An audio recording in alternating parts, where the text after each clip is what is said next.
The playoffs continue from a battle of stakes to a battle with Miles the Monster, where tonight we welcome you to live coverage of the elimination race in the round of 10 for Season 3 of the iRacing Bundren Lawn Care Series from the virtual Dover International Speedway and the Monster Mile right here on the KBueno Racing Network. Well, we tumble north to Delaware tonight, and we are excited to have you join us as we decide the 7 that will advance to the next round. My name is Kenneth Bueno, joined alongside Charlie Baier once again. And Charlie, tonight is do or die. 3 drivers will be eliminated after tonight, and only 7 will continue their hopes for a title at one of the most abrasive venues in oval racing entirely. And it's only fitting, ticking closer and closer to elimination rounds and throughout the playoffs. It's no better place to go. It's all compact and tight racing, which is what we're going to see and what we've seen throughout their playoffs so far. So I expect a pretty action-packed race today. A lot of guys jostling for position and to get as much points as they can, as much points as they need to get to the next round.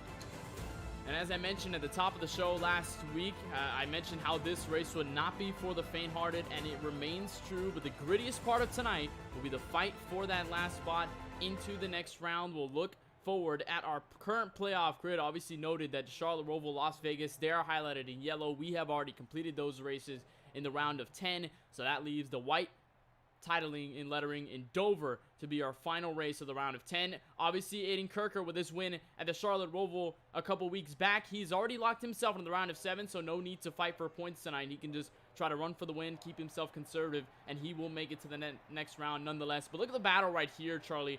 A lot of things we noted from last week at Vegas. It was a topsy-turvy evening where we saw Cole Williams at the top of the field. McKinney had a shot before getting almost turned by Hunter Rupp in turn number 3. And then a lot of these drivers that are really facing elimination here, Jonathan Jones, Brady Weileman, and Riley Marabello, a lot of heavy hitters that could be in trouble here tonight. And in a track like this where it's so tight, it's almost like the Bristol, just a little bit larger. So a lot of guys are going to be trying to make room with the cars beside them and leaving no room for the guys under them. So I expect, obviously chaos is going to go down tonight, and it's only fitting, like I said earlier, that it happens this late in the playoffs. And of course, when the 3 drivers get eliminated, we'll still have our 7, so it is going to be those guys that will continue fighting for the title over at Daytona next week. And currently, qualifying is underway, just about 1:35 away from the conclusion of qualifying. But as we're looking over at the virtual Dover International Speedway, it's our time, and we can get a better look from the virtual world and where we are with our KBRN Track Map with images provided by Google Earth. Going to step into the northeast for Dover, Delaware, where you'll find the Monster Mile. Actually, wrong one there. That's actually Las Vegas there. Pardon me. Seems that that's one of the wrong videos, but at least from Dover International Speedway, that's where we reside here tonight. And of course, about 1 mile, about 4 turns here, and about banking at about 24 degrees and straights at about 9 degrees. It is a very tough track here, Charlie, because you have the banking that really sets this one apart from a lot of the other venues we see on the schedule, and really in NASCAR racing entirely, because you have the banking in the corners. That makes sense. That makes a lot of sense when it comes to those kind of tracks. But then you look at the banking on the straightaways and just how steep that can be, and the exits coming off of turns 2 and turns 4, very treacherous, and something we're going to be watching here that could put a lot of drivers into trouble here tonight. There's no track like it, and the elevation change from the top of the corner to all the way to the apex, all the way down to the middle of the corner. It's such an elevation change, and when you're dropping down like that, the car's going to feel loose under you. It's going to feel really, really light, and it really puts the cars into the driver's hands. So we're going to see a lot of skill shine through tonight, but also a lot of chaos to come with it. And right now, you can tell right up to the top left of your screen, qualifying is just about to conclude, about 5 seconds away as the clock ticks down all the way to the double zeros onto the timing screen. And that means it'll be our time to take a look at your starting grid in just a handful of moments. But Charlie, I know that it is pretty much the first time you really see a short track like this. I know we saw Bristol, and you had mentioned that kind of comparison a little bit earlier, and Bristol even has higher stakes. So like last season and this season as well, having Bristol as the second to last race in the entire season, going to be concluding the championship for. Is there any sort of takeaway that any of these drivers can gather from the other short tracks that we've seen so far in the Bundren Lawn Care Series to try and put that into the element here at Dover, where they can probably succeed a little better? Well, I think this track is really a mix between a short track and a fast-paced track because these guys are reaching insane speeds down the straightaways and rolling speeds mid-corner with that such high and intense baking. So I think there's definitely a lot of takeaways that you can take from places like Bristol, Richmond, Iowa, those kind of places, and apply it to this just at a higher speed. But we'll see exactly how that fares out. But you can see right there, just behind the iRacing official pace car, the field is lined up on the starting grid. And that means it's our time to go through that starting grid, see exactly where every driver, the playoff drivers, and your favorite driver will be lining here tonight from the Dover International Speedway. Kevin White Jr., one of his first starts back in the series, he will take pole away from Parker White at 21.813, will set him first to the green flag tonight, with Parker White, current playoff driver, sitting in the outside at row number 1.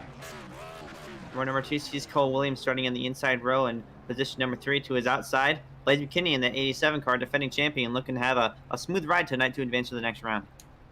Glenn Bundren Jr., after getting turned in Las Vegas, will look for some sort of redemption here, starting from the 5th position. And Riley Marabello back to have him after recovering from COVID-19, so he's going to be returning tonight in row number 3, starting on the outside, going to try to keep his championship hopes alive. Row number 4 has Sami Yahya, and that'll complete the cars who did complete laps tonight. But starting to the outside of Sami Yahya is Nick Miller's sub today because he's out with an injury. The 18 of Omar Diallo will start in the 8th position.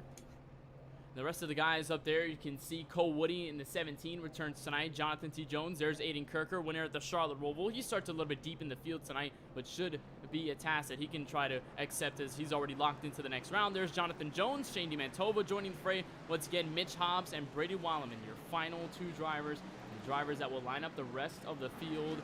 Pretty short-handed field here tonight compared to what we've seen, Charlie. I think at Las Vegas we saw a lot more. We saw a lot more drivers getting into these battles, but think about these last 3 drivers that are probably at the biggest danger of being eliminated. Jonathan T. Jones, Riley Marabello, and Brady Weileman. Not saying that the other drivers in this field are not in danger of getting put below that cut line, but for those drivers, where does the task get taller at this point, considering that Dover's not necessarily the easiest track in the world, and it really requires a lot of skill to maintain and master. Yeah, and that's one of the trends between short tracks on the NASCAR schedule is, it really puts the skill or the driving into the driver's hands, really, and it's not really that draft dependent, and you really have to time your corners correctly, and it comes down to that skill. But we're about to take the green flag. Kevin White will lead him to the green flag. It'll be Kevin White, Parker White, the 2 whites on the front row will take the green flag, and we are playoff racing from Dover.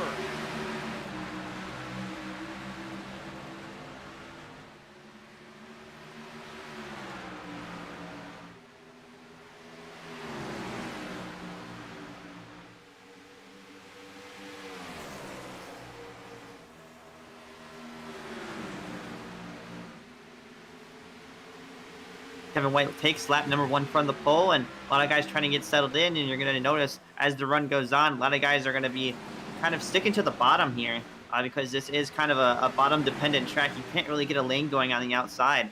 So it's definitely going to be the preferred line, and a lot of guys are going to be focused on saving tires in that line as well. You can already tell the focus is already in shape because everybody is single file for the most part, at least behind Kevin White. Everyone seems to be behind themselves over to the inside. Here's a little bit of a battle a little bit further back at the tail end of the top 10. That's Omar Diallo again. Mentioned that he is subbing in for Nick Miller with an apparent foot injury, so he seems to be out of this one. He's going to get the pass done on Sami Yahya. Jonathan Jones will also follow suit. And a new paint scheme on his Ford Mustang. They'll get by.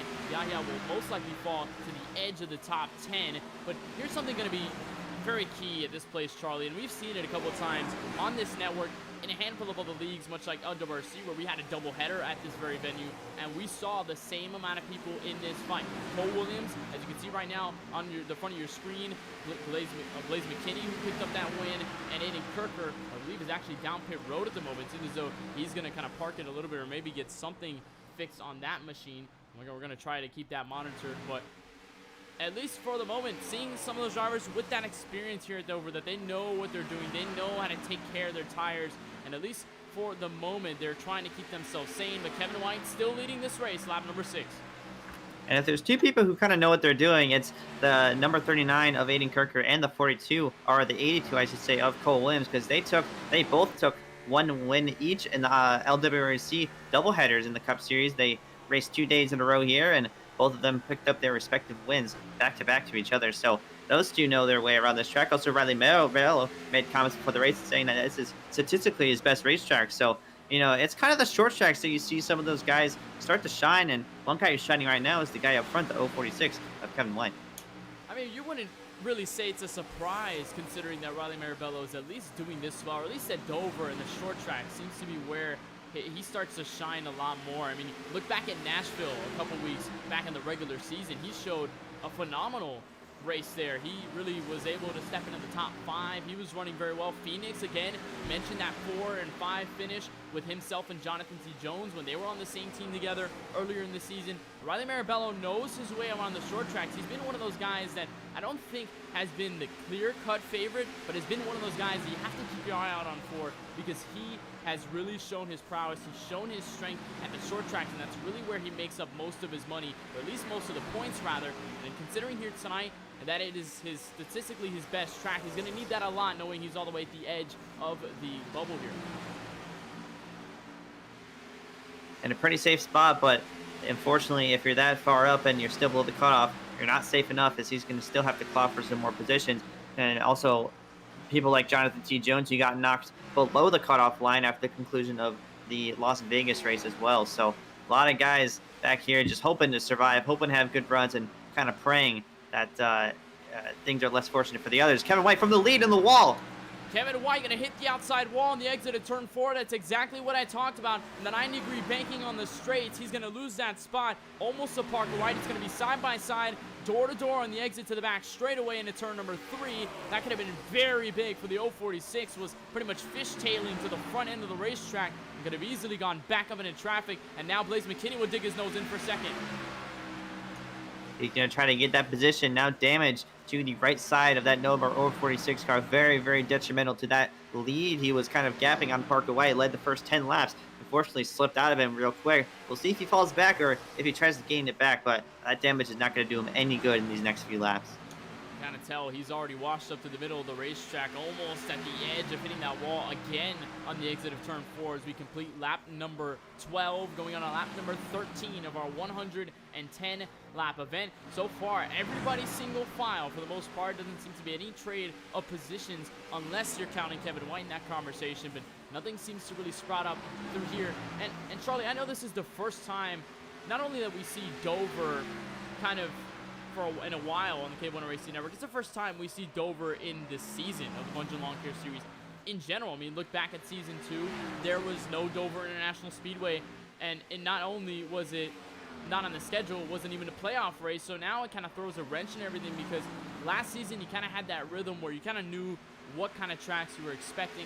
You knew there were some short tracks like Bristol, maybe Richmond, and possibly obviously the super speedways like Talladega being in the mix, and then the 1.5 milers like we saw with Chicagoland last season.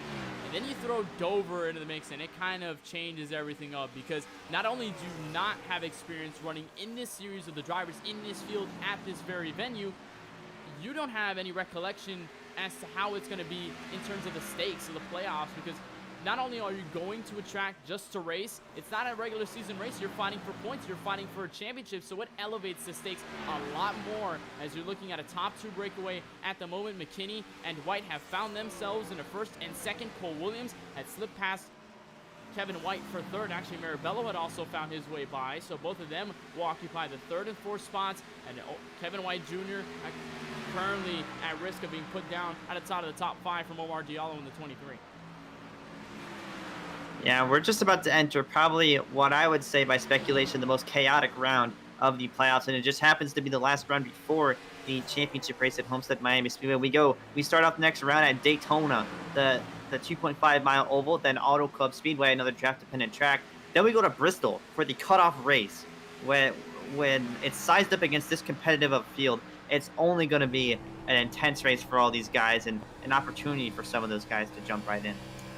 And obviously, if you look at the performance at Auto Club, I mean, Daytona, you can kind of reference it off of the first race of the season. And obviously, since Daytona's been kind of a staple in this series as the first race, it's never had a second time that it's shown up in the schedule. That's going to be very interesting as you're on board with Sammy Yahya. You just had a glimpse of Jonathan Jones getting a little bit loose and kind of fishtailing the back end of his Ford Mustang off into the banking there in the front straightaway. But at least then you go to Auto Club, at least the drivers have that reference, right? Because you look at Auto Club, the race last season, you had the look at Aaron Mulrooney taking the win, but if you looked at the playoff standings there, you saw guys like Glenn Bundren, Cole Williams, had a shot at the top 5, top 3, and maybe even a shot at the win. So it has been competitive there at Auto Club. It'll give better reference to those drivers who maybe performed well at that draft-heavy track. They can do a little better. And then obviously Bristol, where we had already been last season. Blaze McKinney had taken that win away from Ezekiel Reyes, and a very interesting battle between them two as Ezekiel was trying to get into the championship 4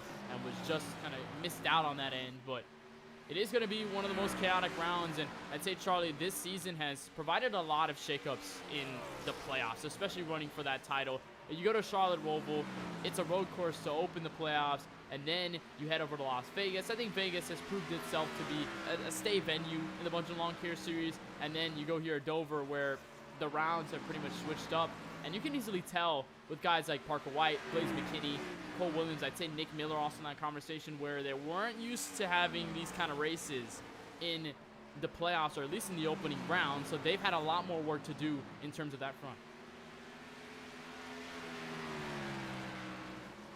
Yeah, it's definitely nice, obviously, right now that, you know, kind of contrary to what last week's race at Las Vegas was, it's kind of sort of dipping into a green flag run here, and it's kind of surprising a lot of these guys that being a short track and being as chaotic as it is and really any sort of discipline, but you see some good racing here. I believe that's Kevin White just trying to regain what he lost. And it has not been working well for him. He has pretty much hit the reverse here on his race car because he has fallen back significantly. He was all the way in the race lead, a handful of laps ago. He's already slipped back to 8th. You saw that pass from Cole Woody to get by. Sammy Yahya, Jonathan Jones, and Sandy Mantova are all on the train to catch up to Omar Diallo. Remember, Diallo's really pretty much the only driver with that significant damage to the right front. So he's at a significant disadvantage compared to everyone else, considering maybe they have a scratch to the outside wall. Maybe they have sort of a little glimpse there as Sammy Yahya almost gets hit into the outside wall. The front straightaway, they're going to try to look for position. Not really much space down there. He's going to try to make the pass work nonetheless, but Kevin White's damage at this point is really hurting his performance because he's easily falling back through the field. But so far, I mean, we're slipping into a green flag run here, Charlie. Is there an expectance of the fuel window, or at least how much we're looking until, if we don't get a yellow, we can see drivers down on the pit stops tonight? I'm not race analysis here. I'm not exactly sure what the exact laps that we're expecting for the fuel, but I do expect it to be about a 2-stop race. You know, time given and time lost there, but you know, it's definitely going to bring a lot of some strategy into it as well. But slowly but surely, you see Omar Diallo and then number 18 slowly creeping towards the front. He's made up 5/10 in the last 3 laps. If you watched him practice, that number 23 was blistering fast. He had the highest, or he had the fastest lap out of everybody in the field. And he's certainly on the road to the top right now, and it's going to be even more helpful for him as Riley Marabello had a shot to the outside wall, and he's going to lose that spot. So now slip Omar Diallo into the top 4. Now he just has to work his way to the top 3, and it's a very tall task there as the car really steps out. I mean, 750 horsepower, as you see Riley Marabello, he's going to be the first down of pit road. I think he may have some damage he needs to fix along the way, but with this package, I mean, you're so used to high downforce, you're so used to having all the grip in the world, the car feels invincible, and you step into a short track, and it feels like the car just does not want to be with you. It's kind of like an angry wife, just does not want to, you know, follow your commands, does not want to really kind of listen to what you're saying. The car will try to step out every chance it gets. And you can see Omar Diallo almost kicking out the rear end there. He's going to have to try head up to the top 3. But so far, I think we have a couple of drivers down pit road, Brady Weileman being one of them. Yeah, on lap number 27, Kevin White made contact with Brady Weileman, and that sent him down to the pit road. I'm not sure if we can get a replay of that because it was just 3 laps ago. There he is, slow on the apron as the aftermath of that crash. You can see from the 51's view, there's the 046 of Kevin White Jr. He's going to tag to the inside, and there was contact between them two. I think the 046 might have alt-tabbed forward, and that did allow the 51. I'm surprised there was no yellow flag there. However, it was insanely odd seeing that the 51 did not cause a caution. That takes Kevin White out of this mix. I believe Riley Marabello was also out of this as well. Mitch Hobbs has hit the Alt F4 button. He's out of this as well. Aiden Kirker, who parked it earlier in this race, he's out. So now we're down to just about 9 drivers on the track. But a very interesting situation here on lap number 32. And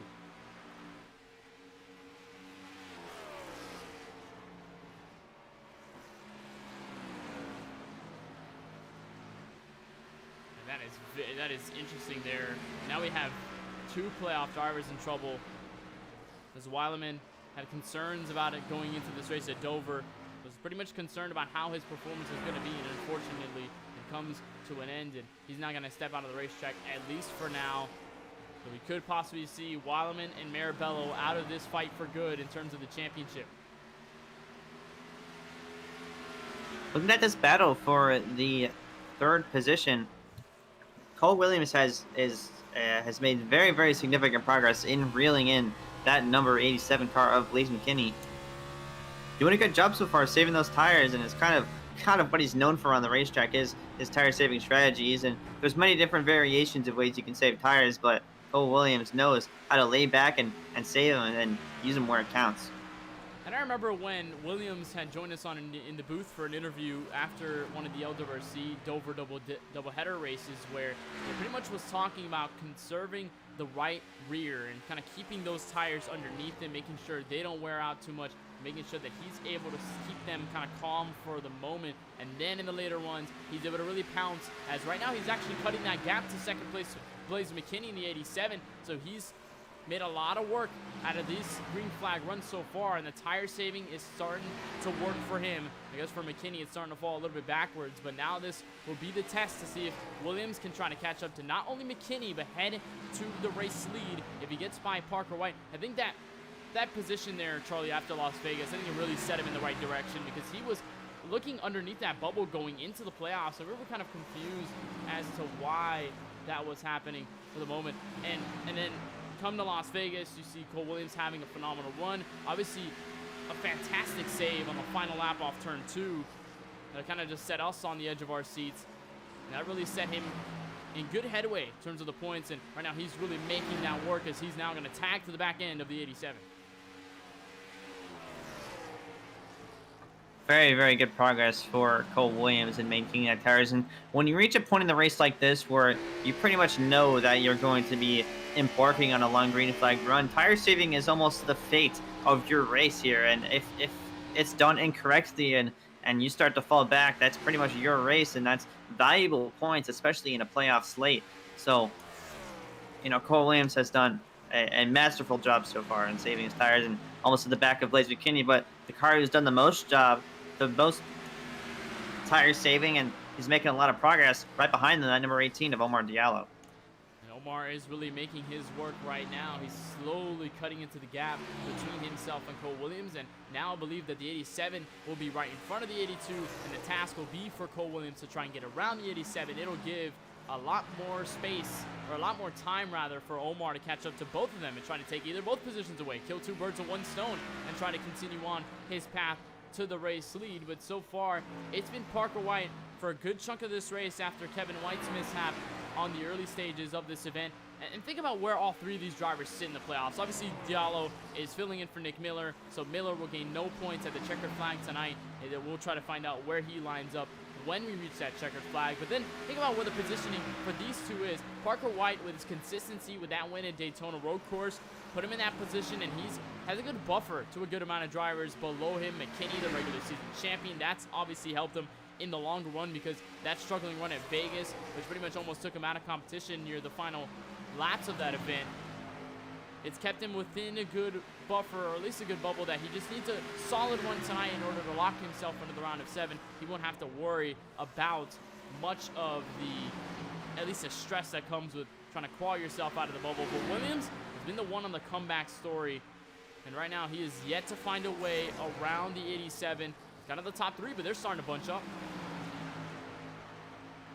They're definitely starting to bunch up, and this is probably going to be the closest we'll see him throughout this green flag run. It's only going to get closer from here, at least before we dip into the green flag pit stops. It'll really shake up the order, and it kind of depends on which guys, how hard they attack the pit road, because this pit road is a bit challenging, because you have to go from really steep banking to really, really flat. And you have to avoid that wall that you see right there, all those yellow tire barriers. So it's a challenging pit road to get to. We've saw people struggle in the doubleheaders of the LWRC Cup Series. Here's Glenn Bundren currently sitting in the top 5. He got by a good chunk of the drivers behind him. He's kept this solid run tonight. Has yet to have any issues. Not going to jinx him here on this one, but currently just running in that top 5 position. We've dwindled down to about 8 cars. Here's Sammy Yahya on the number 066 machine as he's kind of riding almost up to the wall there in the middle of the corner there, kind of struggling with the entrance in the middle part of that corner. There's Shane Mantova sitting 7th, Jonathan Jones sitting in that 8th spot. I believe we've lost Cole Woody on the racetrack. He's headed to the garage as Jonathan Jones will look to the apron. I think he's going to go down pit road here, Charlie. Yeah, a lot of guys are talking that this is going to be the kickoff of the fuel cycle. A lot of guys pitting within the next about 4 to 8 laps per se, and that'll kick off the first round of pit stops throughout the race. So we're definitely going to get a 2-stop race in if we go green all the way. But the thing is, by the way this is timed out, the last pit stop is going to be with about 10 to 20 laps to go. So that's going to be really, really interesting to see what's going to happen with the strategy, because that's only a very, very short amount of time. A lot of guys can almost skip out on tires and take fuel only if they need to. And that also raises the question as to whether drivers will save, because, you know, obviously they can, if they go full out, if they go the normal way they're going right now, they can fall into that fuel window that you just mentioned there, where they would have to pit around a couple laps and about 20 laps to go. And that would be a chaotic situation because it's going to be so close to the end of the race that you really have to nail the fuel strategy in order to get back up to where you are. Let's say whether you pit from where Parker White is right now, or kind of cycle back to the race lead, and whatever may happen from here on out. As Jonathan Jones gets out of pit road, he's going to get lapped by the leaders here into turn 3 in the back straightaway. However, if you try to save some fuel on the race car, it can help out your case. Maybe try to split this through the middle and maybe get a 1-stop in here if you're able to save enough fuel. It could be the risky situation there, and you might want to bank on a yellow in that situation. There's Jones on the fresher tires getting around Parker White. Testament to how the fresh tires really work at a track like this that's so abrasive, but it's going to be interesting to see how everyone fouls in through fuel strategy. But if you looked at the drivers in 2nd and 3rd, it has changed hands. McKinney falls to 3rd, now under fire from Omar Diallo. It's just interesting to see because a lot of these guys are stretching it out, obviously, as hard as they can. And in order to be secure to the end on fuel, if you stretch it as hard as you can, these guys have to pit around the lap 55 to lap 60 range, as Cole Williams has caught up to the rear bumper as the 95 goes down pit road. So it's going to be really, really close. That is, per se, if we go green all the way. There's Parker White. Omar Diallo going to be hard on the brakes. He's going to be right to the door of Parker White. That might mean a difference here in position. Once they cycle back around, we'll see where McKinney and Williams will file suit to pit road, whether they're going to take the trip next time by or whether they'll take it within the next couple laps or so. We'll probably just see as here comes Williams. It seems as though he's going to be slowing his car down. Actually, no, not yet. He'll stay out for the time being. McKinney will be the one as he hits the pit road attenuators on the entrance of pit road. Oh my word. And that is not the first time we've seen someone make that mistake, or the second time throughout this season. But Blaze McKinney, unfortunately, is the next victim. Cole Williams still hasn't pit out yet. This could be a really interesting strategy, but we're going to take a replay of the Blaze McKinney incident. Again, just a hard pit road to hit the brakes as much as he could. Tried to get it turned, but unfortunately did not get it turned enough.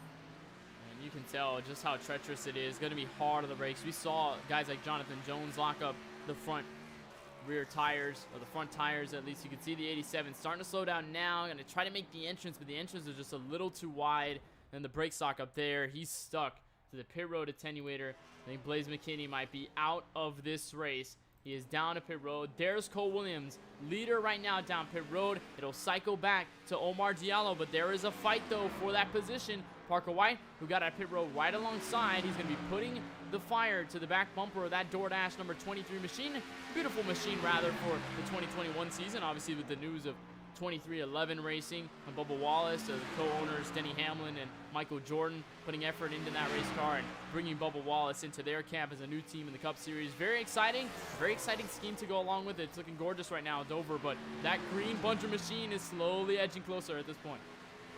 And Cole Williams, who just went down pit road at lap number 55, he just cut this race directly in half.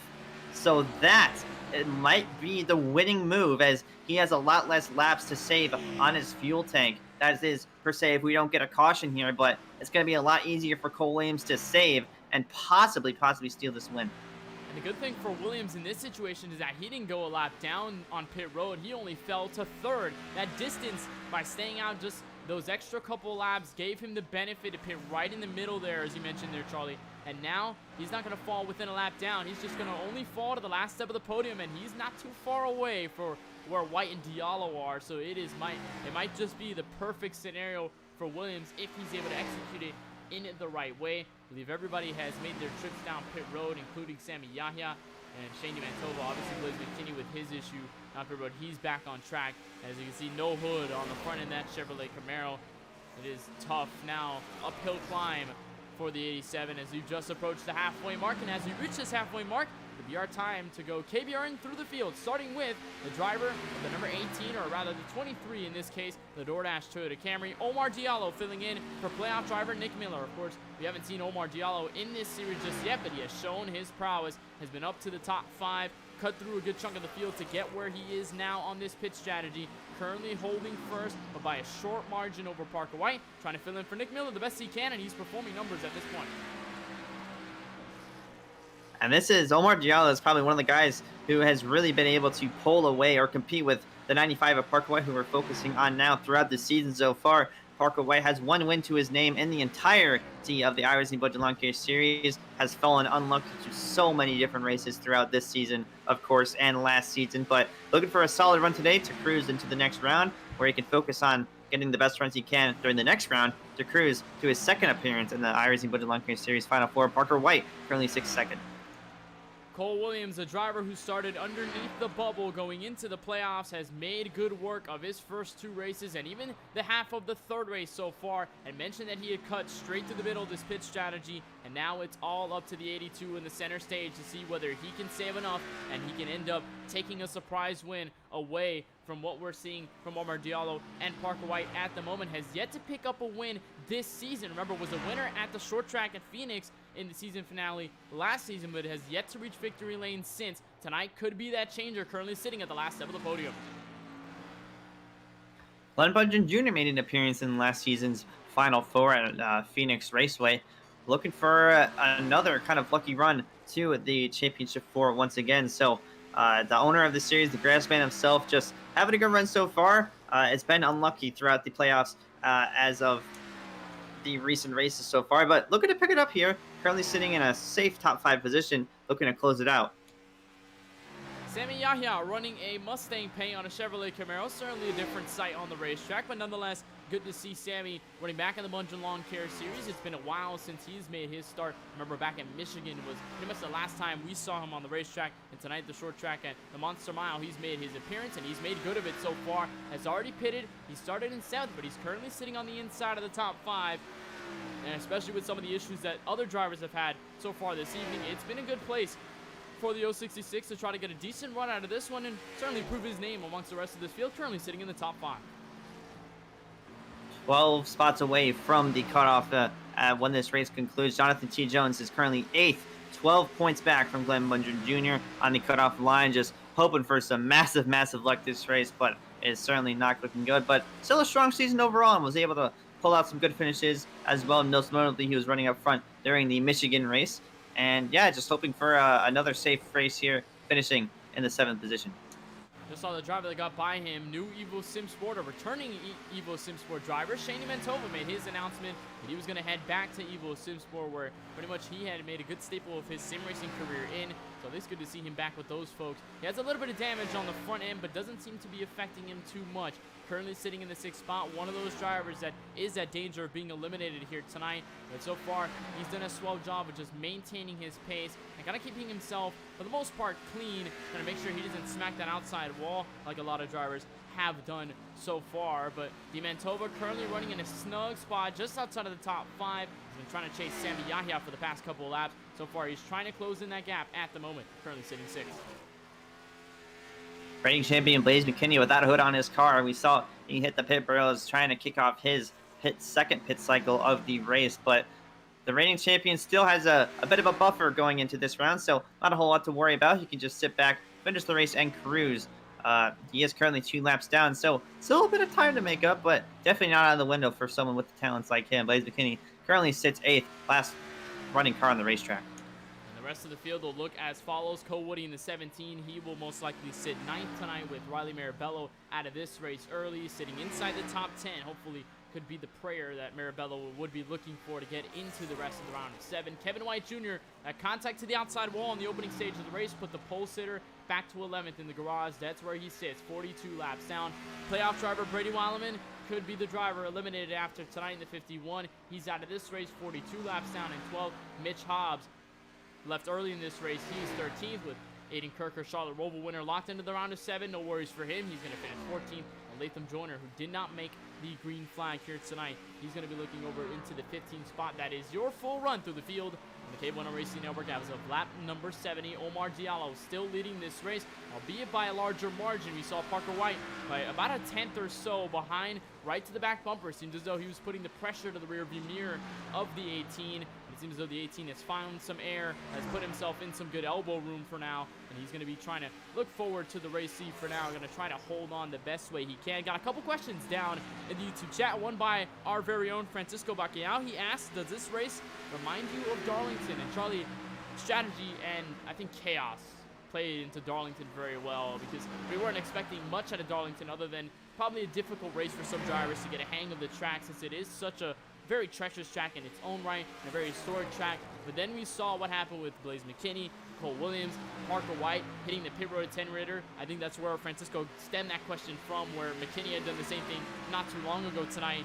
But in this race, does it kind of remind you of what Darlington was like in terms of some of the strategy we might see? Well, with the events that have been going on so far, I think it's definitely like the Darlington race.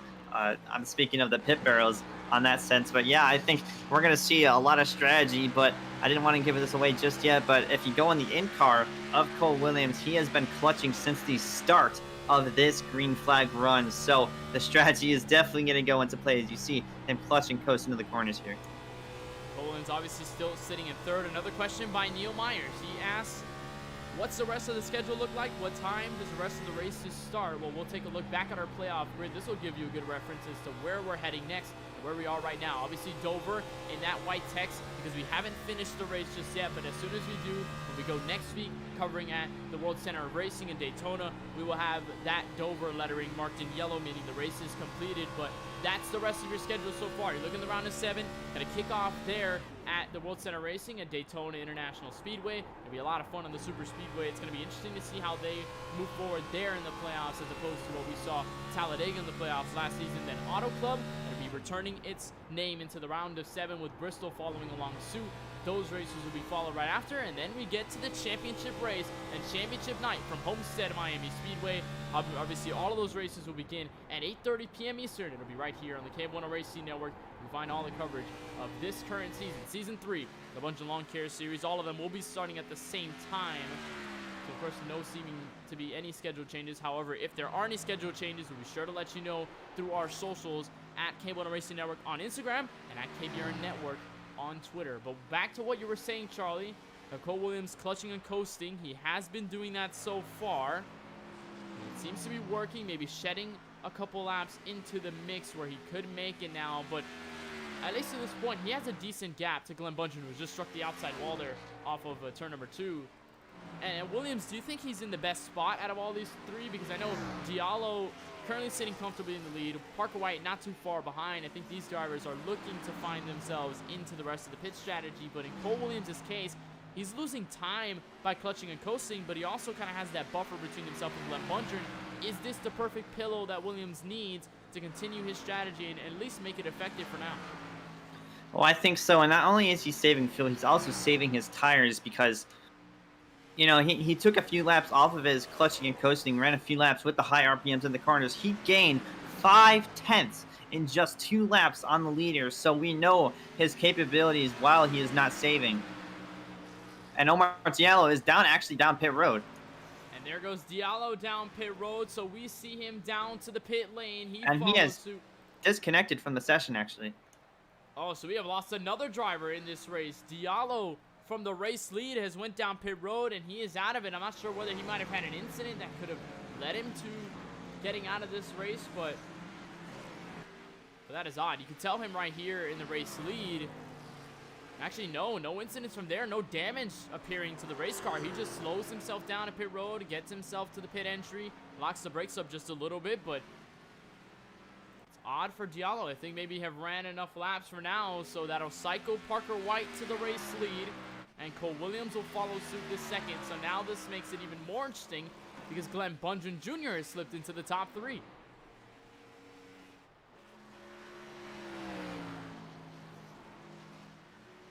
Well, this is turning crazier by the second here, Charlie, where I think drivers are either getting involved in incidents or just leaving this race entirely. It's changing the dynamic of this race, and again, it has so.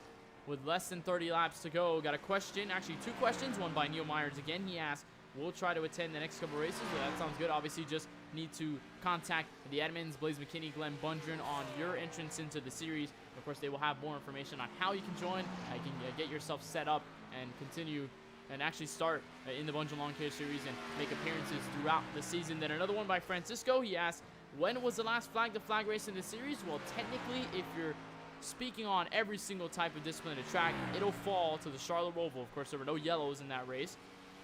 So, technically, that is the only flag-to-flag event that we've seen, but at least through the oval races so far. I mean, you're looking back to...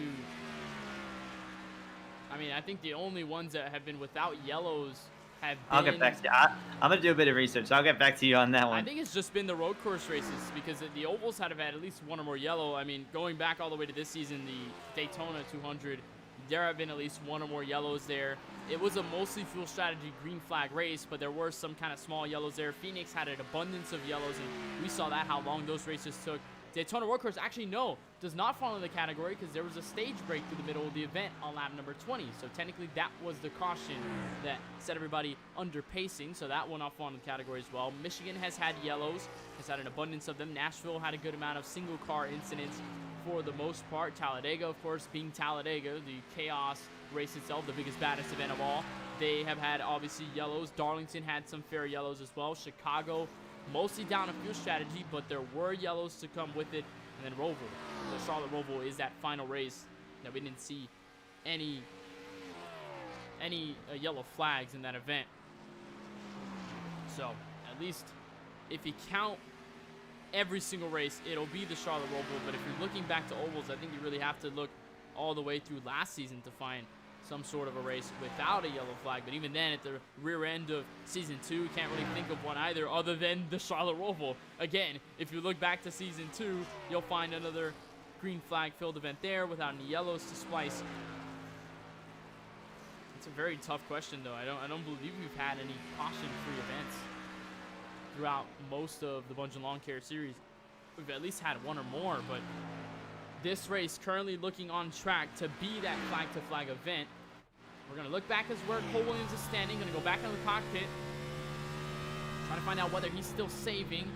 As of the moment, he's not. He's not pushing in the clutch here in a turn 3 and 4. But in a 1 and 2 has been that place where he's found space to save. And you can see the gap right there. The yellow Toyota Camry not too far ahead of him. There's the clutch and coast into turn 1. That's where he finds himself to be saving the most fuel.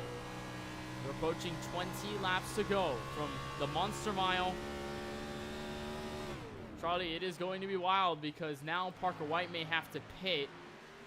And now Williams could be in that spot. However, if let's say we get a yellow flag, or if Williams continues to save in that manner, he can't make it all the way through, would that allow Parker White to get back up? Because I know he'll have the fresh tires. He won't have to worry about fuel, so he can push it all the way through. Is that a concern for the number 82 machine as to whether White can cycle back around if he pits in time, or you think there's not enough time for White to do so? Well, I think, you know, if Cole was on track to lose a significant amount of time while he's saving, I think it's definitely a possibility for Parker White to cycle back, but he's only 3.1 seconds back. And, you know, the pit road speed around here is almost painfully slow for these guys going down pit road for their pit cycle. So my final answer to that is no. I don't think Parker White can do anything to stop Cole Williams unless Parker White manages to save enough to get to the end. I think there's nothing that he can do at this point. Yeah, it's going to be interesting to see how White does so, because if he does pit, at least to his knowledge, I'm not sure whether he knows Williams is saving at the current time. But if he does, he can pull something else up his sleeve, try to find a way around it to make sure he can at least make it to the end of this race, while also giving himself enough leeway to take back the race lead and get back to the front. I think saw one driver down pit road. There's Sammy Yaya. He's gonna be making his final stop of the evening. Shane Mantova also found his way down pit road. I believe Jonathan T. Jones is already making his way in, so he's gonna find himself in, but he's gonna tag the pit road barrels, almost reminiscent of what Blaze McKinney just did. I think maybe some right front damage, but I think he may have gotten away there unscathed. Very lucky there, as Parker White's gonna head down pit road this time, and Williams will take over the lead. He takes the lead, but the question is, does he have enough to complete the last 15 laps on his tank of fuel? And he has been saving this entire run. Nearly 90% of the laps under this green flag run are on his tank of gas that he's currently on right now. It has been fuel saving, clutching and coasting in the corners. So this could be the winning strategy, and it's honestly one of the more remarkable strategy moves that I've seen as compared to Nick Miller at Chicagoland, who saved enough fuel to the end and got around Mason Thompson, who ran out with just 1 lap to go. So I think it's definitely up there for the miraculous finishes we have in the Bundren Lawn KF series, but this would be absolutely fantastic if he can save 15 laps of fuel. And this will make things even more interesting, Charlie, because if Glenn Bundren, who is currently sitting 44 laps on his stint, I'm not sure whether he's going to decide to go down pit road anytime soon, but he could Glenn be on Bundren is actually, he is clutching and coasting. Yes, he's saving as well. Just saw it in turn 3. No sound from the engine. He's also clutching. He's 44 laps into his stint with Cole Williams right to his tail, and he's going to put the entire field a lap down within the next couple moments if he's able to catch up to the 37. So now, not only does this put Cole Williams in possibly the perfect spot to win this race, it puts everybody else a lap down behind him, and now everyone who has just pitted on that recent stint, they're going to have to cycle themselves around on raw speed. I think this has been the ultimate setup for the 82 tonight. Parker White came out a full straightaway ahead of Blaze McKinney, and he has a lot of work cut out to him. He has to make up almost an entire lap on a guy who is pretty much on the same tires as him. I'm not actually sure, and you can correct me on this if I'm wrong, that Parker White took tires or not down the pit road, but he didn't lose much time, so I'm going to assume not. So it's the question, can Glenn Bundren just hold him off for just 10 laps and score a second place finish? That will be insane, and that will help Bundren for miles, because that could easily set him straight to the round of 7, especially with the issues a lot of the other competitors have had so far in this race. Bundren, you could tell right there from the engine noises. Now it kicks back through the exit of turn 3 and 4. He is easily saving that race car.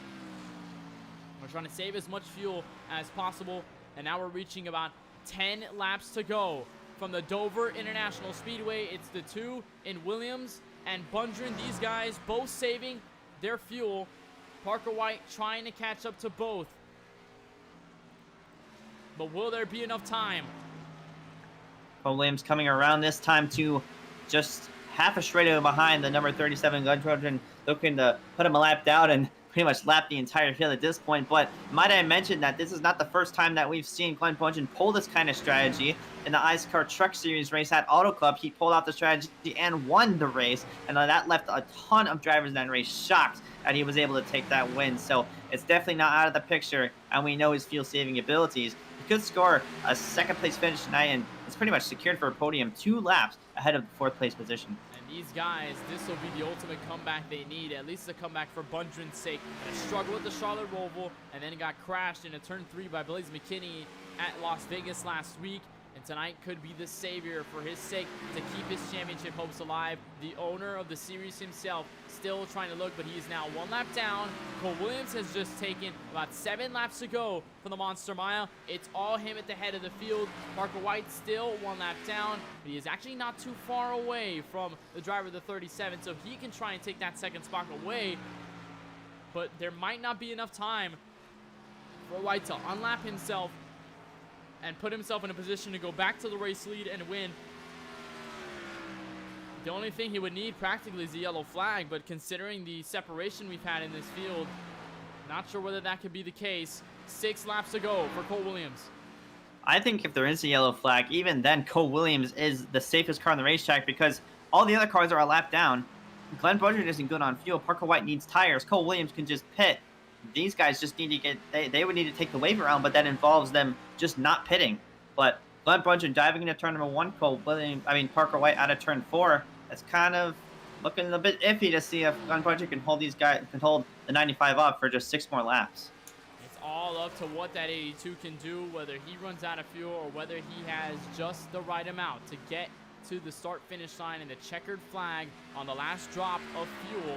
Again, fuel strategy has been a good talk point throughout this season, Charlie. We saw it at Chicagoland in the playoffs, and it continues to play a factor in how these races will shake up. Last time it was Nick Miller, but tonight could be the spot for Cole Williams to take his 2nd win in his Bundren Lawn Care Series career and possibly the most important win. Oh, contact between the 37 and the 95. Bundren a little loose to the outside. Will he save it? He's trying to keep the car straight, and it seems as though he saved it, so no yellow flag with 3 laps to go. That could have been a monstrous moment between the two. We'll take a replay as to when that contact did happen, and it was going into turn number 3. Here's a look from the chopper cam in the 95. Got the headway into the back straightaway. Bundren trying to block just a little bit, and the cut down made contact between the two, but a miraculous save. And a save for the ages by Glenn Bundren to keep him in 3rd and keep him still running in this race. But meanwhile, 2 laps to go on the back straightaway into turn 3 for the 2nd to last time. Cole Williams off turn 4 will take the white flag for the Monster Mile. He has 1 win to his name in the iRacing Bundren Lawn Care Series. That came at the championship race, but he was not in the Final 4. He came into this season looking to have a Final 4 run, and is looking to do so now. Looking to punch his ticket in the next round, get a bunch of points, and continue his playoff run. Cole Williams, a fuel-saving race, dives into turn 3 for the final time. He saved enough fuel, made the strategy to the end, and he will punch his ticket into the round of 7. Cole Williams will win at Dover. Parker White will come home to 2nd, 1 lap down. Glenn Bundren, saving his race car, will take this podium spot, and that could seal the 37's ticket into the round of 7 as well. Sammy Yahya comes home to finish 4th, and Shaney Mantovo, playoff driver, to the top 5. Could be the difference between making it and missing the round of 7 at Daytona next week, as Williams had saved enough fuel, had split it directly down the middle, and it paid dividends. As the Appella Gaming Toyota Camry will loop down to the front straightaway and will burn it down in front of the virtual fans.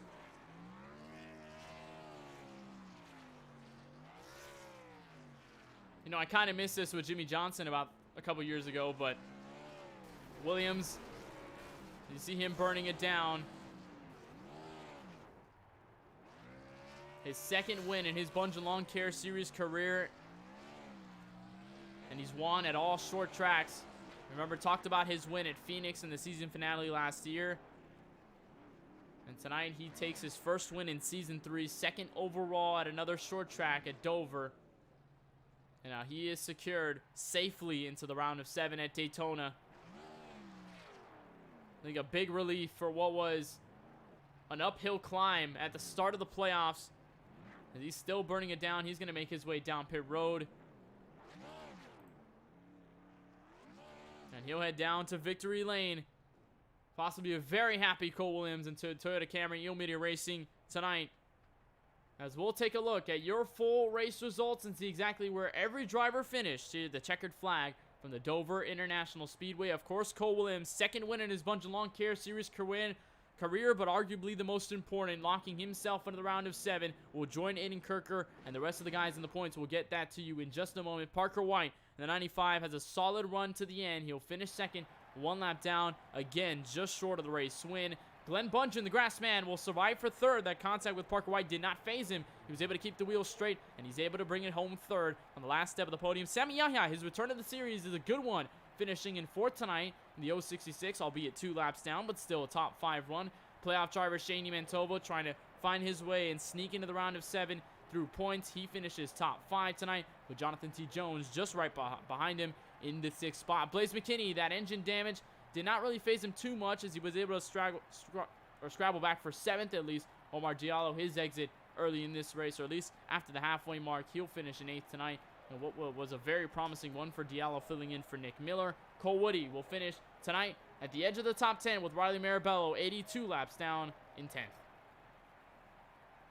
That's outside of the top 10. That's Brady Wheelman. Eliminated this round, finishes in the 11th position. Kevin Wendt Jr., your pole sitter, finishes 12th. Mitch Hobbs, 13th. Aiden Cooker, another early exit. 14th, Latham Joyner, not start the race tonight, finishes in the 15th position in that 048 car. That's going to run out your field for tonight's race. 110 laps completed. No cautions. Our first oval race with no cautions, to my knowledge, in the history of the series. I look back, we didn't have any no caution ovals last season, and we don't have any statistics for the first ever Bundren Lawn Care Series season. So this is the first time that we can say that we've gone flag to flag in the Bundren Lawn Care Series, and it certainly did not disappoint with the field strategy. Certainly did not disappoint, and certainly the happiest member of the field will be the driver behind the wheel of that 82.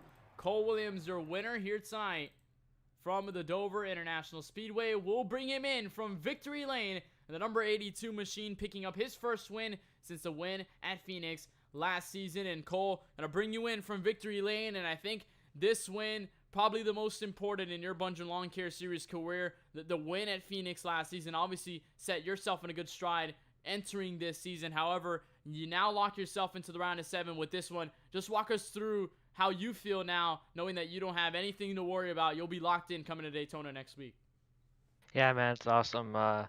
This was I already knew from basically lap 1, looking at race labs, that it was going to be ridiculously close on fuel, even if you weren't going to be saving any. And then basically by lap 5, I saw, all right, we're gonna need to be saving fuel. With 14 people starting the race, I figured. And I mean, basically all of them, good drivers that were probably going to be able to go green possibly this entire run, and the entire race. And of course, that's what happened. So I knew from the start we need to try to get to at least the end of lap 54, which is what I got to, maybe 55. That would have made things a little bit easier. But I mean, regardless, it was still awesome. I knew basically halfway through that last run that, all right, I'm gonna have like a lap of extra. So we were just doing a little bit of clutching in and monitoring from there. And then the last few laps before Parker pit, I was trying to reel him in just in case if he was able to save enough fuel to get to the end. But I already knew if you pit anywhere before lap 54, you're out of it. It would basically take you to be clutching in all the way through the entire corner to make it, and that'd be way more efficient since I was doing it at the start, so I would win. So. Yeah, it's of course another way to steal another win for Parker White in these races.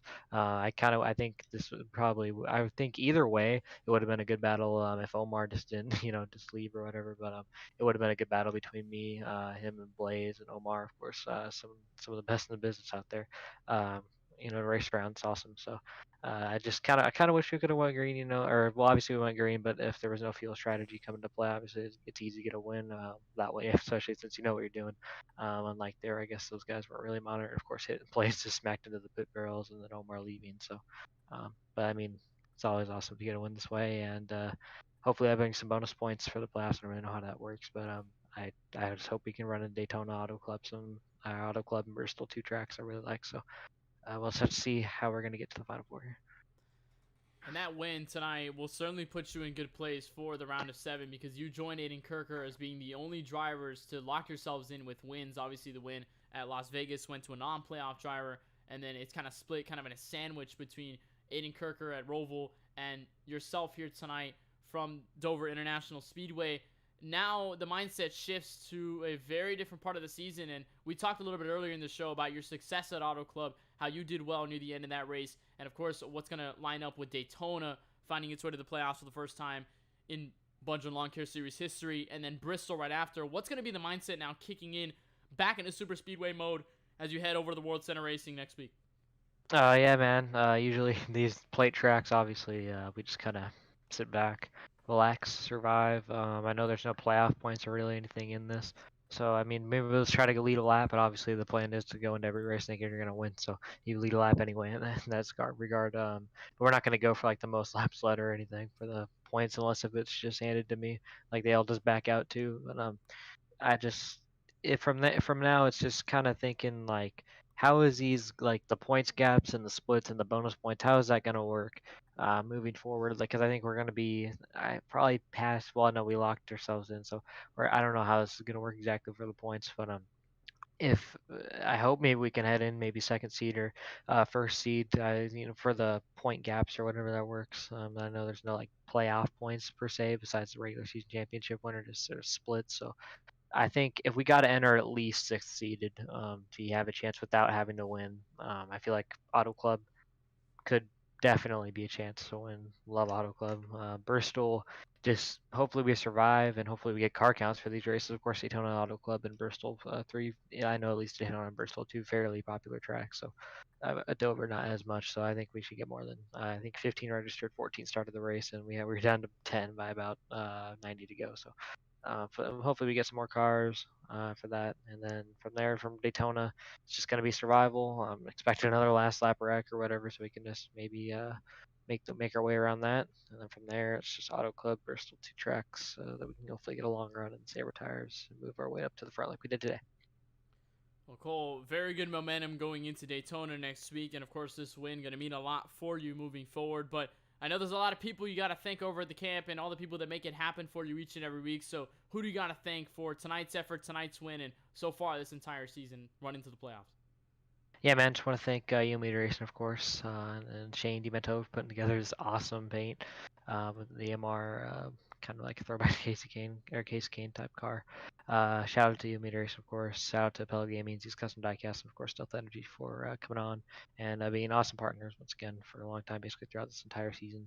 I just want to thank you guys for coming up, putting the broadcast on every night or every Monday night. It's always been awesome to grab the interviews or whatever. I think we're finally turning it on at the right part of the season. Of course, there's a little bit less cars showing up, but also we're kind of getting rid of some of the people that would usually cause incidents or just bring out cautions. So from obviously a flag to flag race is awesome. So just I think we're turning it on at the right time, and hopefully we can get to the Final Four from here and talk to you guys soon. Well, Cole, obviously our congratulations go out to you in the win in victory lane here from the Monster Mile. Again, congratulations, and of course we appreciate the time of joining us in the booth, and now we just look forward to seeing you competing for the championship once again in the round of 7 coming to Daytona next week. Thank you, man. That's Cole Williams, your winner here tonight, locking himself into the round of 7 for the rest of the playoffs. We'll skip back to second, where driver of the 95, Parker White, is sitting down, or at least is trackside with Charlie Baier on pit road.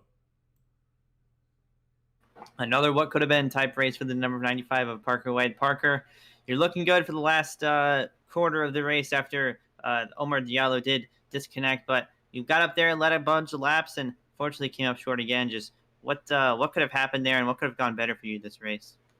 Yeah, I don't know. It's just another field strategy race. When I saw Omar's on the race, I was just going to try to follow him. He started from the back like I expected him to because he just has so much pace. After the first stop, I literally ran it dry. So I pitted. Omar and I were side by side, so I just let him go off pit road because I knew it was faster. I short pitted at the end because I knew I couldn't make it, and then it's just Chicagoland all over. All right, well, it's definitely a common or a seeming common occurrence for you, but looking ahead to the next round as we get to the final round before the championship race at Homestead Minus Speedway, probably the most chaotic round that we're going to have to endure so far with Daytona, places like Daytona Auto Club and Bristol. What's going to be the strategy there to stay up front and hopefully pull out these decent finishes or good enough finishes that you've been doing? Yeah, just like you said, just try to stay up front. Make sure I don't kill the tires or anything. Keep the track position, stay out of trouble, and I think we'll be fine.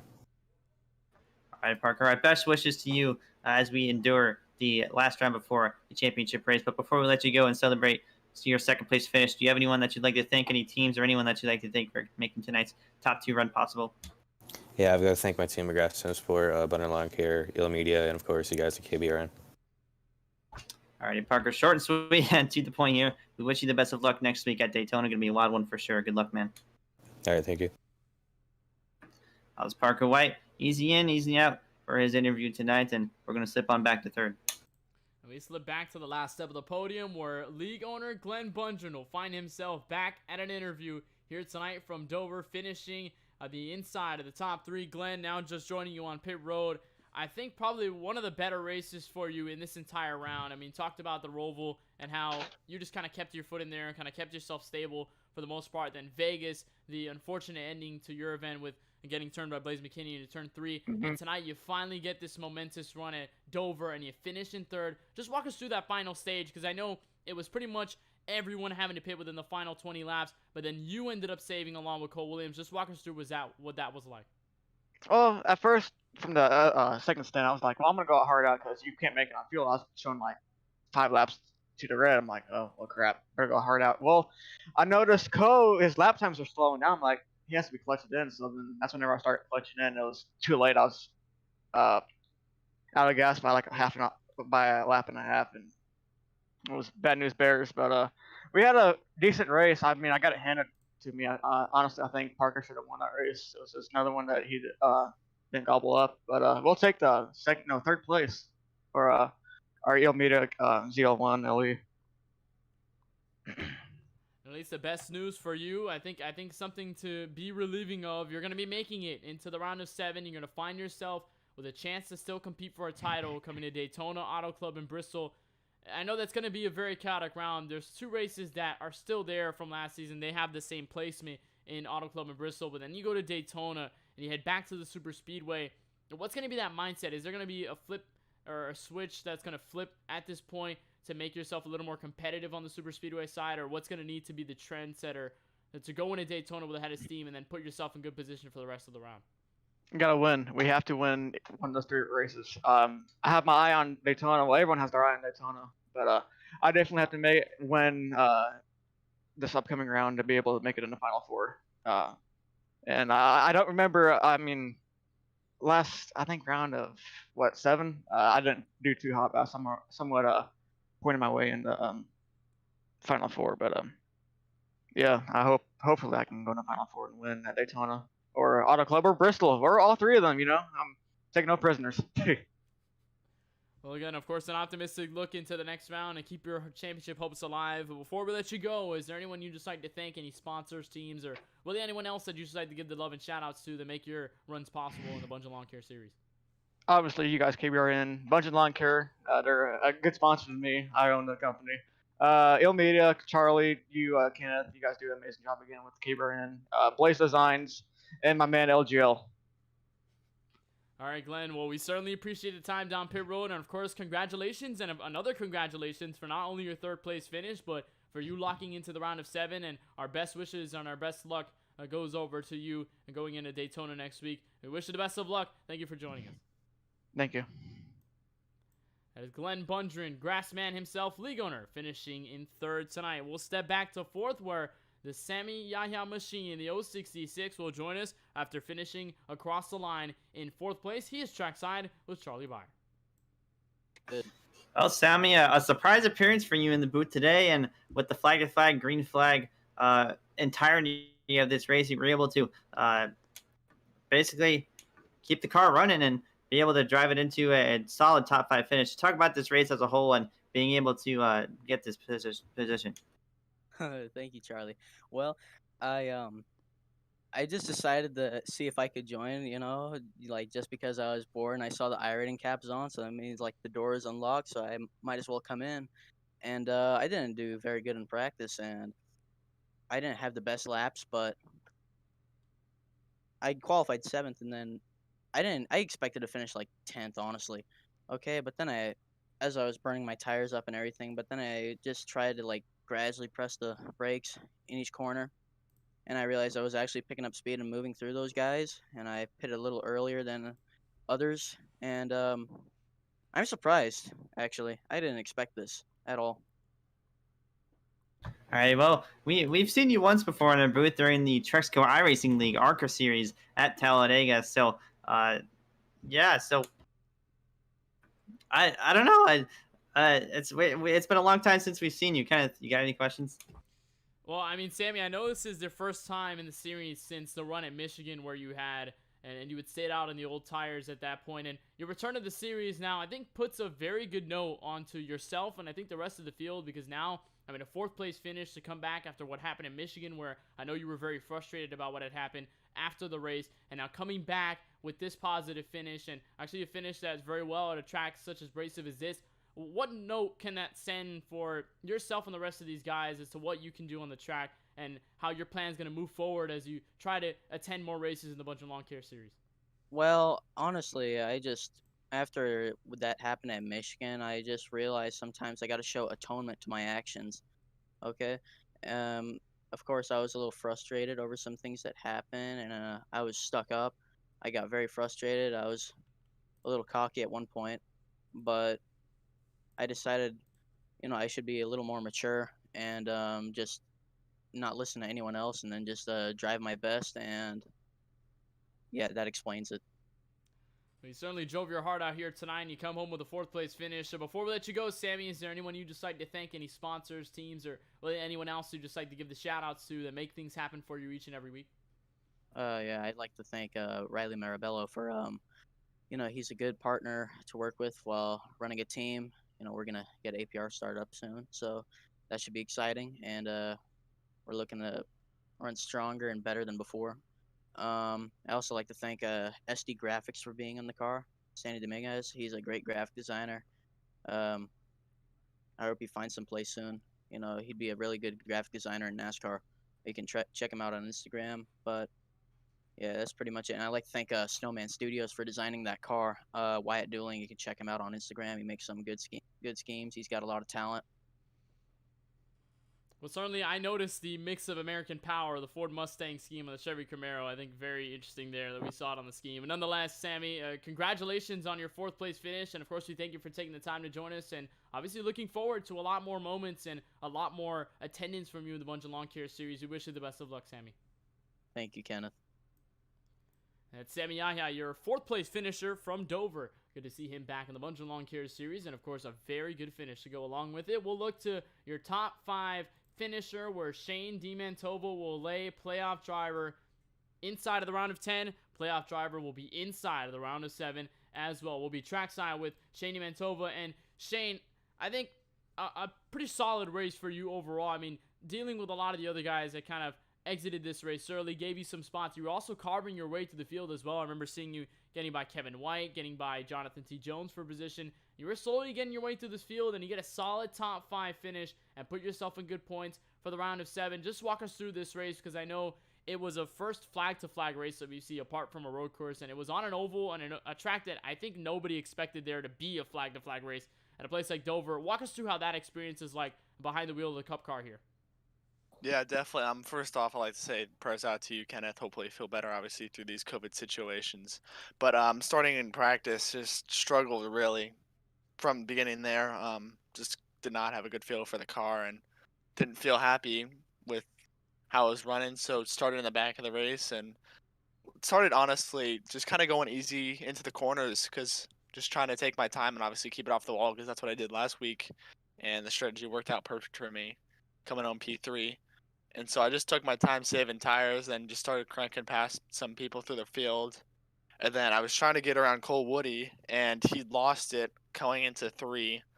And he put it on the apron for a decent amount of time, so I thought he was going to keep it down there, and he just slid up and came across my nose and gave me a good, decent amount of nose damage that honestly hurt me for the rest of the race. Because I pitted after the first run for full fuel, and my oil temp started blinking red at the start of the run, and I was confused. And I remember the contact, because I didn't think it would affect me at all, because I had no problems earlier in the other run. And so I just had to battle with that. And then the car just felt drastically different in the last couple of runs towards the end of the race. And I mean, I wish, honestly, I would have had a caution, because I felt like I definitely could have got past Sammy for 4th, but it's unfortunate. It certainly was a solid run for you in the playoffs, and I think the good news, or the best news that'll come out of this race, is that you're going to be a player in the round of 7. You're going to be one of the 7 drivers that'll keep the title hopes alive coming to Daytona, Auto Club, and Bristol. Walk us through what you think about those 3 events, because I know we already got some opinions from other drivers on how Auto Club Bristol is going to kind of play out in its own right, but Daytona being that race and the first one to set the round up in the beginning. What are your thoughts about those 3 races, and especially what you're going to do to try and maximize your performance and put yourself in the championship 4 coming to Homestead? Yeah, I mean, definitely. I think Daytona, honestly, this 20 car is a force to be reckoned with, as we saw last year in the playoffs.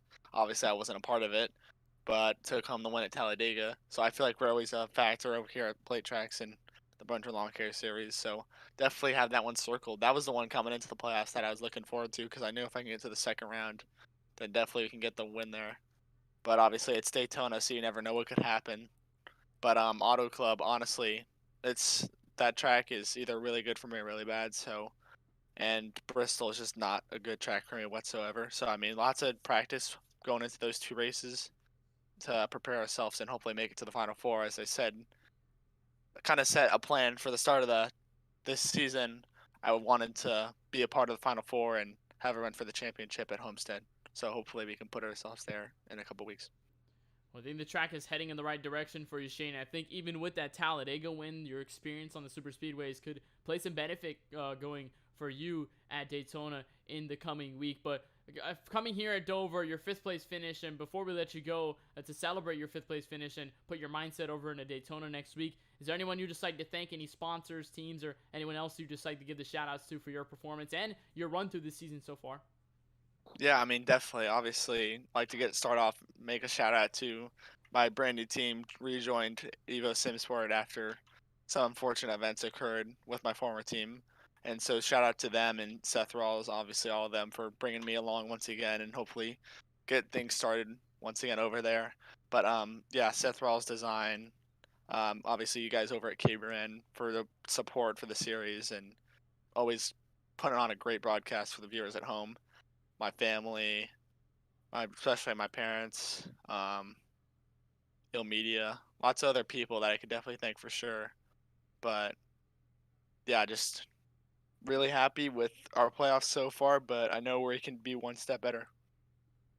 Well, Shane, your support is certainly appreciated on our end, and I feel great commentating and do what I love up here in the KBRN booth and covering the series. So, obviously, thank you for your support and your well wishes, and I'll be okay for the most part, but at least on your end, we congratulate you on your 5th place finish, and congratulations on the run to the round of 7, continuing your championship run and trying to get to that championship 4. And of course, thank you for joining us here at Trackside and giving this interview. We appreciate it, and of course, our best of luck goes over to you in the round of 7 at the World Center of Racing next week.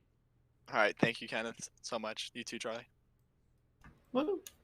And that's Shane Mantova, your 5th place finisher and the final driver interview for your run here at the Monster Mile in the Dover International Speedway. To cap off this round of 10, well, Charlie, we have ourselves set for the round of 7. Obviously, this graphic now outdated, so we don't have just Aiden Kirk in the round of 7.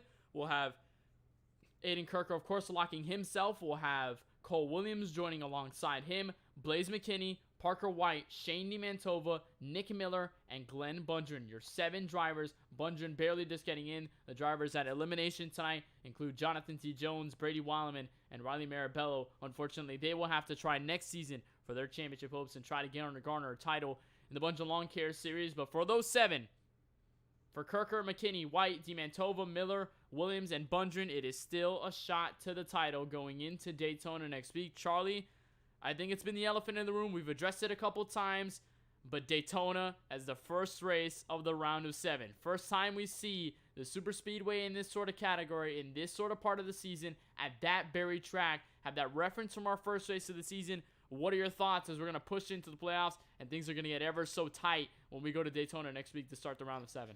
My eyes are really going to be on these 2 people. One of them being Shane DeMantova, who has currently, since Nick Miller missed this week, Omar Diallo did not count for points under Nick Miller's name. Shane DeMantova, during this race, passed him and was over him by 1 point.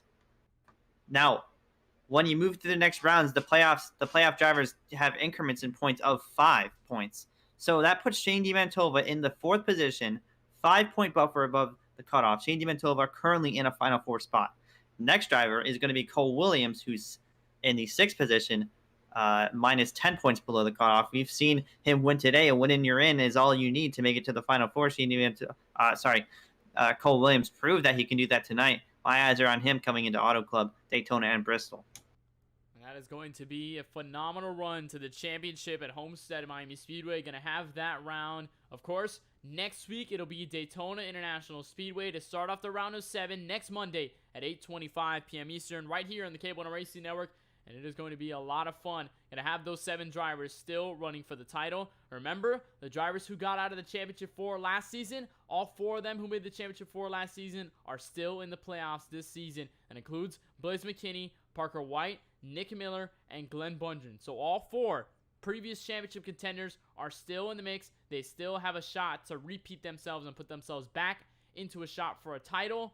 But the other drivers, the other 3, going to be looming in the horizon, going to be trying to catch up wherever they can. Well, we certainly appreciate each and every one of you for joining us for the broadcast of the iRacing Bundren Lawn Care Series playoffs and the round of 10 elimination race from the Monster Mile and the Dover International Speedway. Got to thank everybody that makes this possible for the Bundren Lawn Care Series side, for Glenn Bundren himself owning the lead, Blaze McKinney, Shane Mantova, all the officials that make things happen each and every week throughout the Bundren Lawn Care Series and continue these races through each and every season. And from all of us at the KBueno Racing Network, for Francisco Bacalao and my colleague in the booth, Charlie Baier, my name is Kenneth Bueno. Thank you all so much for watching tonight's broadcast. We look forward to seeing you at the World Center of Racing next week, where we continue our championship hunt.